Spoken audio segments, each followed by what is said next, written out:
So chapter 8 is titled Periodic Properties of the Elements. We'll talk about the periodic table. I skipped chapter 8.1.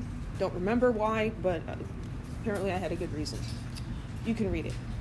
So Dmitri Mendeleev is often given credit for being the father of the modern periodic table. We've talked about him a little bit before. So he ordered the elements by atomic mass. He saw repeating patterns of properties, which led to the periodic law. When the elements are arranged in order of increasing atomic mass, certain properties recur periodically. He used those properties to predict, he used the patterns to predict the properties of undiscovered elements.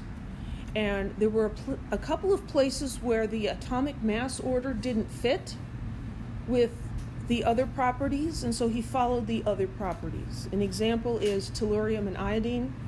Their atomic masses don't follow the trend of increasing, but they are where they belong on the periodic table. Here are some of his predictions, which are pretty amazing.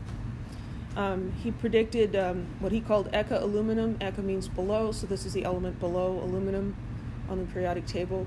Here are his predicted properties, and here are the actual properties. Pretty good. And here's germanium. He called Eka silicon. He predicted they're going to discover another element below silicon, and these are the properties. Also, very good predictions. So the periodic law allows us to predict what properties an element will have based on its position, but it doesn't explain why. It's a law, not a theory. Quantum mechanics is a theory that explains why the periodic trends exist. And when we know why, we can predict what a lot more accurately.